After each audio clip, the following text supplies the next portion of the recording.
যখন আমি আপনাকে বলি যে জীবনে একা থাকতে শেখাটা খুবই প্রয়োজন, তখন আপনি আমাকে প্রশ্ন করতেই পারেন যে কেন। তার কারণ জীবনের সব থেকে খারাপ মুহূর্তগুলো আপনাকে একাই কাটাতে হবে। জীবনের সব থেকে কঠিন মুহূর্তগুলো আপনাকে একাই পার করতে হবে, একাই অতিক্রম করতে হবে, একাই পার হতে হবে। সত্যি বলতে আপন মানুষগুলো তখনই সুন্দর যখন তাদেরকে ভালো সময়ের সঙ্গে সঙ্গে খারাপ সময়েও পাওয়া যায়। তবে দুর্ভাগ্যজনকভাবে এই সংখ্যাটা খুব একটা বেশি নয়। বিশ্বাস করুন, সময়ের সঙ্গে সঙ্গে এটা আপনি অনেক সহজে বুঝে যাবেন যে জীবনে ভালোবাসার মানুষের থেকে ভালো রাখার মানুষের সংখ্যাটা অনেক বেশি হওয়া প্রয়োজন। আসলে আজকের দিনে ভালোবাসা তো শুধু একটা শব্দ, এটা অনেক সহজে প্রকাশ করা যায়, কিন্তু ভালো রাখা এটা একটা দায়িত্ব যেটা অনেকে নিতে ভয় পায়। পৃথিবীটা কত অদ্ভুত না? এখানে মানুষ কিন্তু অবস্থান দেখেই মূল্যায়ন করে, কিন্তু কখনো কখনো এটা আবার ব্যতিক্রমও হতে পারে। আপনি দেখুন, রাস্তার ধারে যদি কোনো বাড়ি থাকে তাহলে তার দাম অনেক বেশি, রাস্তার ধারে যদি কোনো জমি থাকে তাহলে তার দাম অনেক বেশি, কিন্তু রাস্তার ধারে যদি কোনো মানুষ থাকে। তাই বলছি, অবস্থান দেখে তো বিচার হয়, কিন্তু প্রকৃত অর্থে যে অবস্থানকে গুরুত্ব দেওয়াটা প্রয়োজন মানুষের কাছে সেটা কেন জানি না গুরুত্বহীন মনে হয়।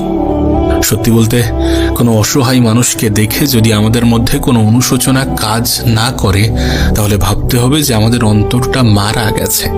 আর যখন মানুষের মধ্যে কোনো অনুশোচনা কাজ করে না, যখন কোনো অসহায়কে দেখে অন্তর কাঁপে না, অন্তর কাঁদে না, তখন অনেক ক্ষেত্রে সেই মানুষ সমাজের জন্য ভয়ঙ্কর হয়ে ওঠে। বিশ্বাস করুন, দান করলে কখনোই সম্পত্তি কমে না, ক্ষমা করলে কখনোই ক্ষমতা কমে না, নম্রতায় কখনো মর্যাদা কমে না। যদি আপনি কাউকে মন থেকে কিছু দেন তাহলে আপনি একটা মানসিক শান্তি অনুভব করবেন। ক্ষমার অযোগ্য কাউকে ক্ষমা করে দেখুন, মনটাকে হালকা অনুভব করবেন। আসলে আমরা যে সবসময় সঠিক, বিষয়টা এমন নয়। পরিস্থিতি অনুযায়ী অনেক কিছু নির্ভরশীল হয়, পরিস্থিতি অনুযায়ী অনেক কিছু বদলে যায়। কখনো কখনো মানুষের নম্র ভাবটাও সেই মানুষকে অনেক বেশি মর্যাদা দেয়। আচ্ছা, বুকে হাত রেখে একটা কথা বলুন তো, আমাদের দেশে গরিব যত আছে, গরিবের হক কেড়ে খাওয়া লোক তার থেকে কি বেশি নয়? আমাদের দেশে যত গরিব মানুষ আছে, গরিবকে শোষণ করা মানুষের সংখ্যা কি তার থেকে বেশি নয়? বিশ্বাস করুন, কারোর সম্পত্তি যদি অন্য কারোর হক নষ্ট হওয়ার কারণ হয় তাহলে সেই সম্পত্তি কখনো কখনো অভিশাপ হয়ে দাঁড়ায়। সেই জন্য আপনি ধনী মানুষকে যে সবসময় হাসি খুশি দেখবেন, বিষয়টা এমন নয়। আবার গরিবকে যে সবসময় অভিযোগ করতে দেখবেন, বিষয়টা মোটেই এমন নয়। না, অনেক সময় উপরওয়ালা আমাদেরকে সুযোগ দেয়, অনেক সময় উপরওয়ালা আমাদেরকে ক্ষমতা দেয়, কিন্তু সেটার অপব্যবহার করা উচিত নয়। অনেক সময় সুযোগের অসৎ ব্যবহার করা মানুষগুলোকে জীবনে অনেক কিছু সহ্য করতে হয়। দেখুন, কেউ আজ ভালো আছে তার মানে এমনটা নয় যে সেই মানুষটা সারা জীবনের জন্য ভালো থাকবে। আবার কেউ আজ খারাপ আছে তার মানে এমনটাও নয় যে সেই মানুষটা সারা জীবনের জন্য খারাপ থাকবে। মানুষের জীবন যখন তখন পরিবর্তন হয়ে যেতে পারে। কোনো অভাব, কোনো অসুস্থতা মানুষের ধ্বংসের কারণও হতে পারে। তাই কখনোই অহংকার করা উচিত নয়, কখনোই নিজের ক্ষমতার অপব্যবহার করা উচিত নয়। যদি আপনার নিজের মনে হয় যে আমি শান্তিতে নেই, তাহলে আপনাকে বলতে চাই যে পৃথিবীর কেউই শান্তিতে নেই। আপনি দেখুন, বিবাহিতরা ডিভোর্সের চিন্তায় ব্যস্ত, আর অবিবাহিতরা বিবাহের চিন্তায় মগ্ন। বাচ্চাদের তাড়াতাড়ি বড় হওয়ার চিন্তা, আর বড়দের শৈশবে ফিরে যাওয়ার ইচ্ছা। চাকরিজীবীরা চাকরির চাপে চিন্তিত, বেকার ছেলেটার চাকরি পাওয়ার জন্য ঘুম নষ্ট। গরিবেরা বড়লোক হওয়ার জন্য চিন্তিত, আর বড়লোকেরা শান্তি খুঁজতে খুঁজতে ক্লান্ত। জনপ্রিয় ব্যক্তিরা লুকাতে চায়, সাধারণ মানুষগুলো জনপ্রিয় হতে চায়। কেমন যেন সবকিছু একটা অগোছালো।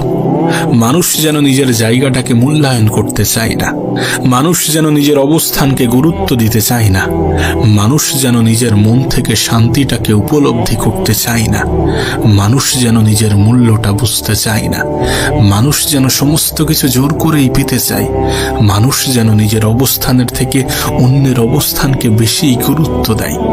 সে একটা গল্প আছে না, যে নদীর এপারের মানুষগুলো মনে করে নদীর ওই পারের মানুষগুলো ভালো আছে, আর নদীর ওই পারের মানুষগুলো মনে করে নদীর এপারের মানুষগুলো ভালো আছে। আপনি দেখুন আজকের বিষয়টা, আজকের সমাজটা, আজকের দৃশ্যটা ঠিক এমনই হয়ে গেছে। তাই ভাববেন না যে আপনিই শুধু খারাপ আছেন। যে অবস্থাতে আপনি আছেন সেখানেও কেউ পৌঁছাতে চায়, যে অবস্থাতে আপনি পৌঁছাতে চান সে অবস্থানটা কেউ ছাড়তে চায়। যে জীবনটা আপনি কাটাচ্ছেন সেই জীবনটাও কারোর কাছে স্বপ্ন মনে হয়, আবার যে জীবনটা আপনি পেতে চান সেটাও অন্যের কাছে বোঝা ছাড়া কিছুই নয়। না, এরপরেও কিছু সংখ্যক মানুষ ভালো আছে যারা অভিযোগ করার পরিবর্তে শুকরিয়া আদায় করতে শিখে গেছে, যারা বাস্তবতাটাকে অ্যাকসেপ্ট করে, গ্রহণ করে, মেনে নেয়, যারা মনে করে আমি নিঃস্ব অবস্থাতেই এসেছিলাম, কিছু অর্জন করব, কিছু ভোগ করব, তারপর আবার নিঃস্ব অবস্থাতেই চলে যাব। আমার বাড়িতে অন্য কেউ বসবাস করবে, আমার চেয়ারে অন্য কেউ বসবে, আমার গাড়িটা অন্য কেউ চালাবে, আমার সব থেকে পছন্দের পোশাকগুলো হয়তোবা বন্টন করা হবে, হয়তোবা ঘরের কোনো এক কোণায় পড়ে থাকবে, হয়তোবা পুড়িয়ে দেওয়া হবে। আর যাদের ভবিষ্যৎ নিয়ে আমি এত টেনশন করেছি, এত চিন্তা করেছি, এত ঘুম নষ্ট করেছি, এত মন খারাপ করেছি, এত হতাশ হয়েছি, সেই মানুষগুলো বছর ঘুরতে না ঘুরতে আমাকে ভুলে যাবে। যারা এই সমস্ত কিছুকে অ্যাকসেপ্ট করে, যারা বাস্তবতাকে বোঝার চেষ্টা করে, এই কিছু সংখ্যক মানুষ ভালো থাকাটা শিখে গেছে। তবে জানো, আজ কিছু প্রবাদ বাক্য কেন জানি না মিথ্যা মনে হয়, কেন জানি না ভুল মনে হয়, কেন জানি না অযৌক্তিক মনে হয়।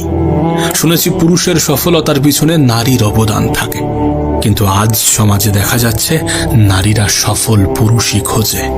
তবে যদি সত্যি কোনো নারীর অবদান থেকে থাকে তবে সেটা মায়ের ভূমিকায়।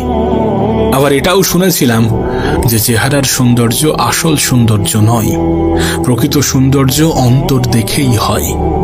যদি এমনটাই হয় তাহলে কেন সুন্দর নারীরাই সব থেকে বেশি প্রাধান্য পায়? যদি এমনটাই হয় তাহলে পুরুষেরা কেন ওই চেহারার সৌন্দর্যটাই খুঁজে বেড়ায়, চেহারার সৌন্দর্যটাকেই প্রাধান্য দেয়? সত্যি বলছি, আজ কিছু প্রবাদ বাক্য কেন জানি না মিথ্যা মনে হয়, কেন জানি না ভুল মনে হয়, কেন জানি না একটু কনফিউজ করে যায়।